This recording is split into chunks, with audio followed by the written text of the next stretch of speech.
Hello everyone and welcome to Amy's Bookshelf.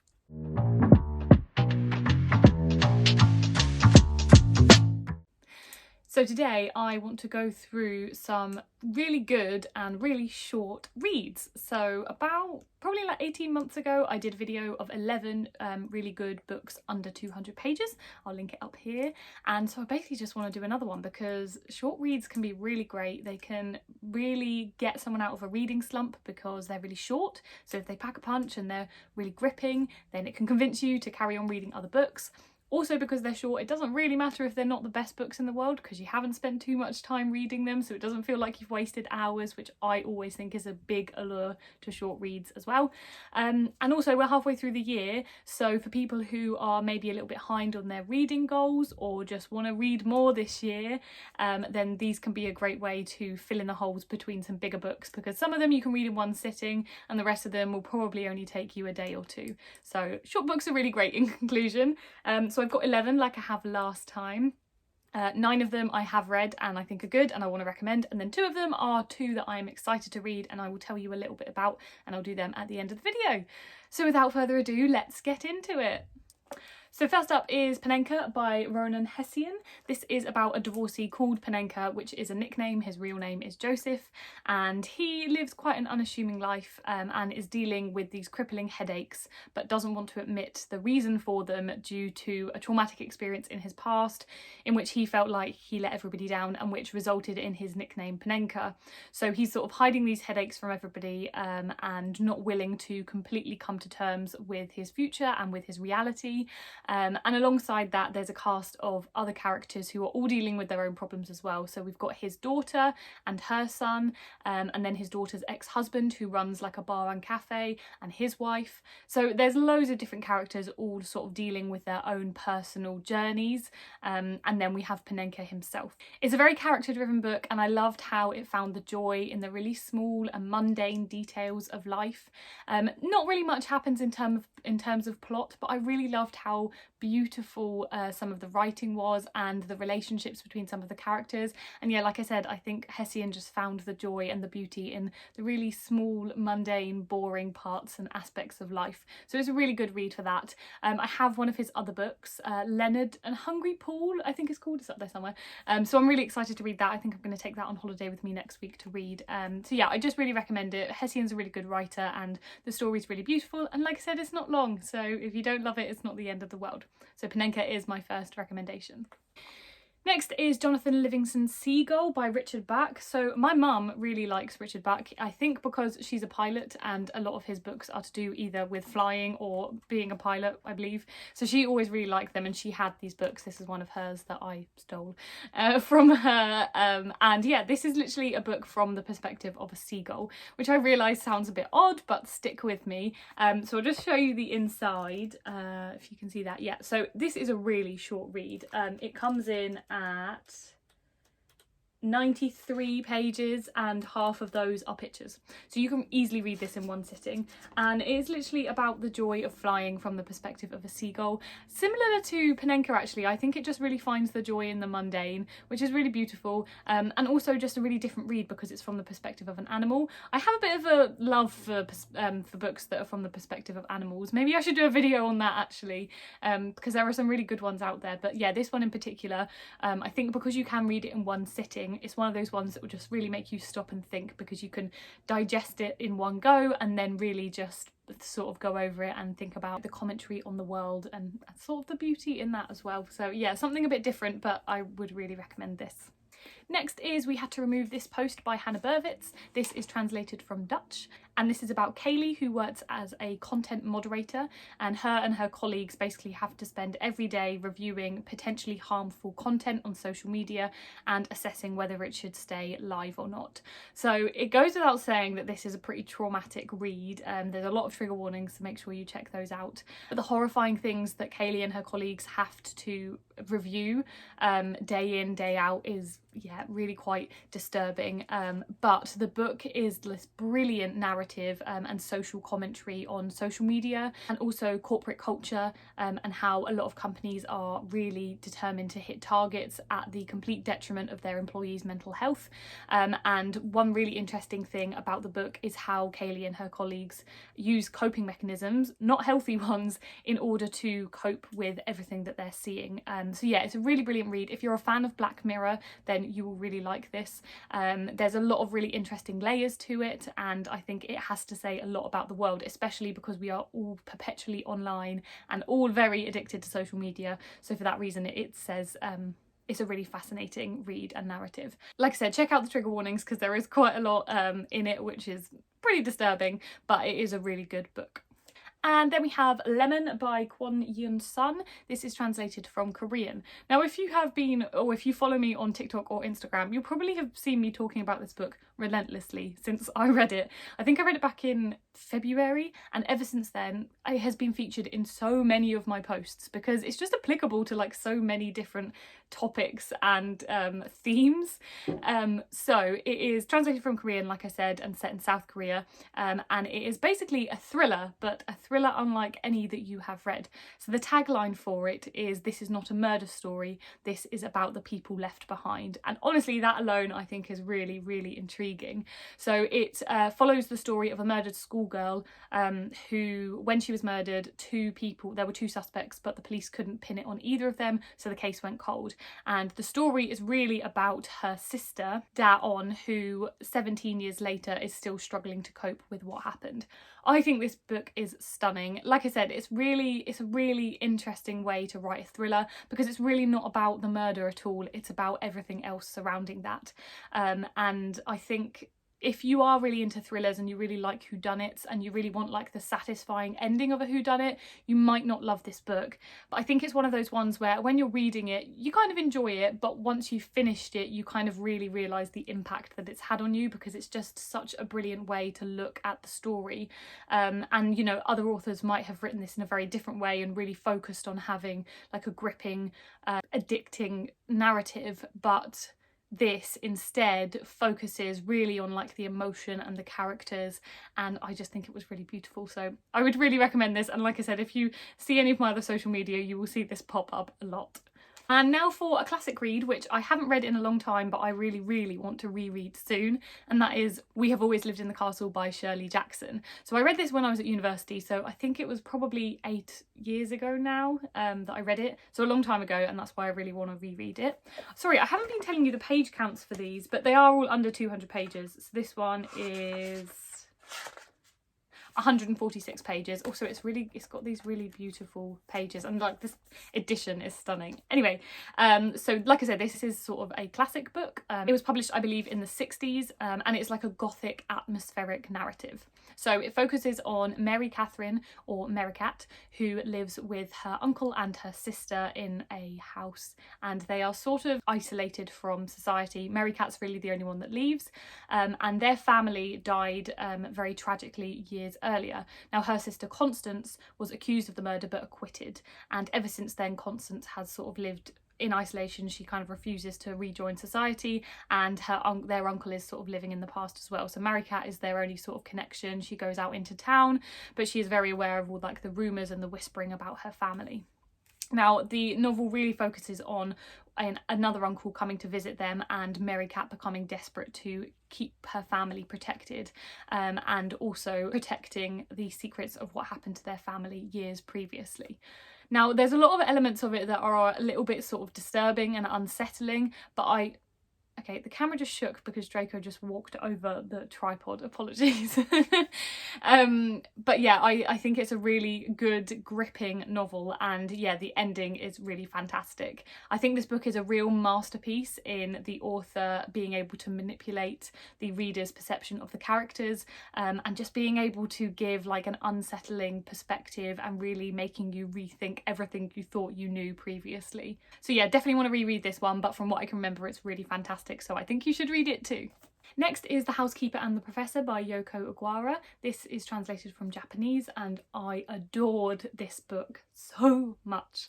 So it is about the housekeeper and the professor, both who are unnamed, and the premise is that the professor in the book back in, I think, years previously, I can't remember how long ago, he had an accident, and which resulting from that accident, his memory now only lasts for 80 minutes.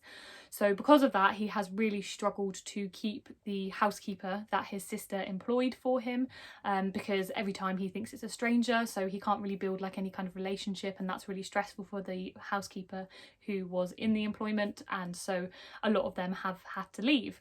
In comes our housekeeper, the protagonist of this book, and she basically strikes up a relationship with him, mainly through her son, who comes to the house after school because she is working there and it is the easiest way for her to keep an eye on him. So the professor and the son strike up this relationship, and essentially it is the story of the three of them and the relationship with each other, and the fact the professor's memory only lasts 80 minutes and how that affects their day. The other element to this story is maths, and I realise that might put some people off, but as someone who has an English degree and hates maths, I promise you it is the most beautiful book about maths I've ever read. It will really make you see the beauty in maths, and I think that's what's so fascinating and what's so astounding about it as well. So yeah, like I said, it's really about these three and their relationship to each other, and it's just a really beautiful story. I love how much was so like empathetic and just about the connection between them and about the human condition and about all of their stories individually and as a collective. I really, yeah, just cannot emphasize enough how much I love this. I actually have read another book by Aguara called The Memory Police, and that I didn't love so much. It had a bit of a weird sort of premise, interestingly also sort of about memory, but this, it's almost like it's not by the same author, given how much I didn't love that book and how much I love this one. So yeah, I would really recommend it if you just like character driven stories, like books about the human condition, about our connections to each other, a little bit emotional, but yeah, really joyous and lovable, and couldn't recommend it enough. And next I think is our penultimate translation. This is Winter in Sokcho by Eliza Shua Dasapan, and this is translated from French but set in South Korea. So it's, the book cover is like a postcard, which is quite cool. And yeah, so this is set in a town that is on the border of North Korea and South Korea. And interestingly, this also has an unnamed protagonist. So our protagonist basically has watched everybody else leave this town and go on to other things, but she has chosen to stay and work as the receptionist in a guest house there. Now the book really centres on her still being there and her life there, and this French graphic novelist who comes to stay. She essentially becomes his sort of tour guide for the town, and it is about the relationship that they strike up, but also about her life and this town, and it sort of has this like sad twinge to it because it really is about sort of like unfulfilled potential, and also those that are sort of left behind in life, I suppose. Now I didn't love this book. It was actually one that we picked to read for my book club, and without spoiling it, we all agreed that the ending should have been different, and if the ending had been different, I think I would have really liked it. But overall it was okay, you know, and I think it's a really interesting book. I think unnamed protagonists are also always a really interesting choice, and I really loved how the sort of relationship between the protagonist and this French graphic novelist, because she became his tour guide, it kind of showed us a little bit about the town and about South Korea and North Korea, and a little bit of commentary on that relationship too. But yeah, overall an interesting book, but I think one that could have been a bit better. But like I said about all of these books, it's only short, so I think it is worth the read despite the fact I didn't love the ending. And next we have an old favourite of mine, which is Pet by Kweke Emezi. This book I have spoken about loads. I'm not even sure why I didn't include this in the last video actually, because I read this ages ago now, but yeah, really, really love this book. So this one comes in at 203. So it's 3 pages over, but you know, is basically 200 pages. So Pet is a utopia book, and it's actually a middle grade, and it's set in the town of Lucille, and it is about Jam and her best friend Redemption. And I don't really want to spoil it too much because I think it's best to go in a little bit without fully knowing the premise, because I think then you can sort of surprise yourself with the events of the book. But what I will say is that Jam, our protagonist, meets Pet, and Pet is searching for monsters. That sounds very vague, and I think I'll keep it that vague. All you need to know is that they are looking for monsters, and they speak about the world, the utopia world that they live in, and sort of allude to the world before it became this utopia. It's a really, really great book. It has so many sort of like middle grade morals that I think middle grades are really brilliant for. Not that they're middle grade specific morals, but I think a lot of middle grade and YA books have this sort of compulsion to include a lot of morals in their books, given the audience, and Pet is no different.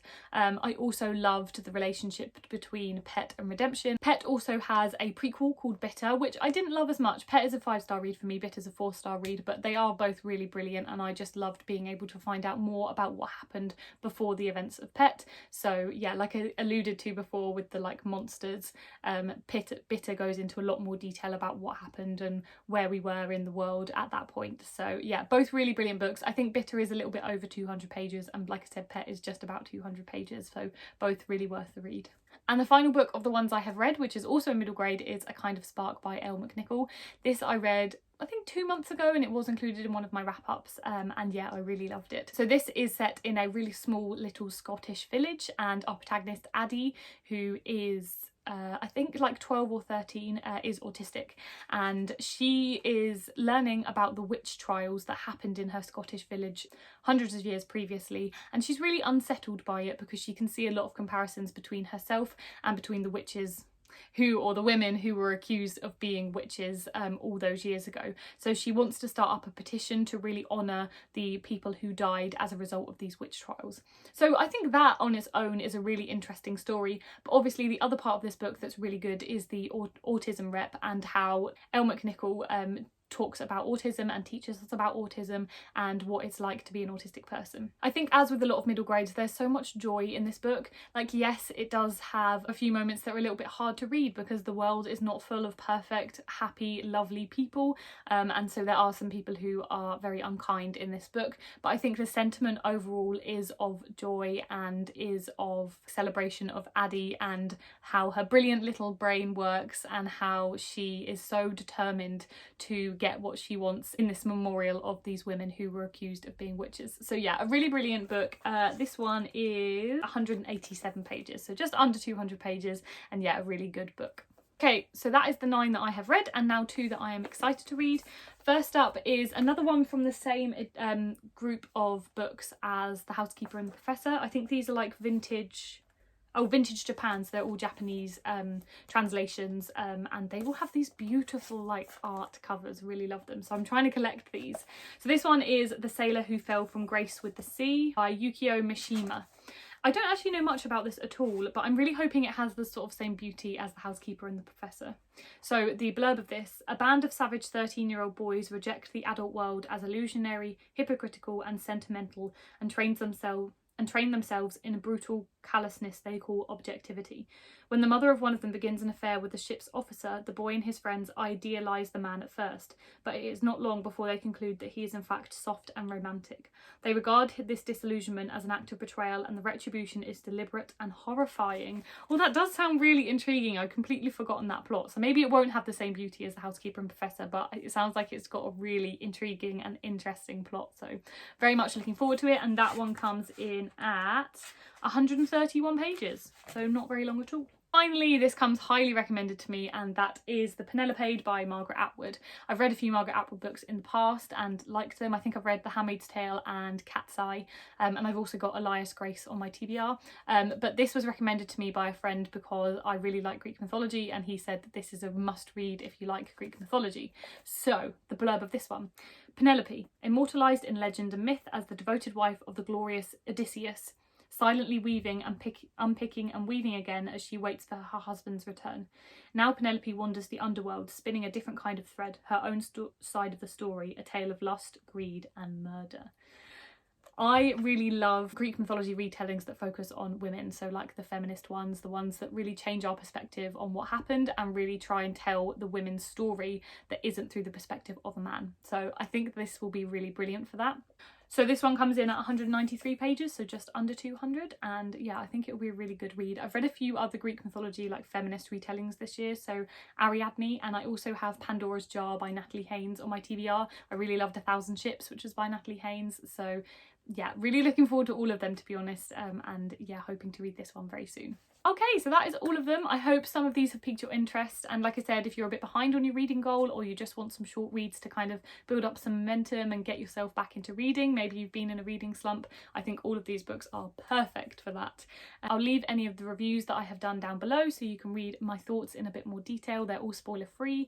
And yeah, otherwise I hope you have enjoyed this, and if you've liked this video, please like it and please subscribe to my channel, and I will see you next time. Bye!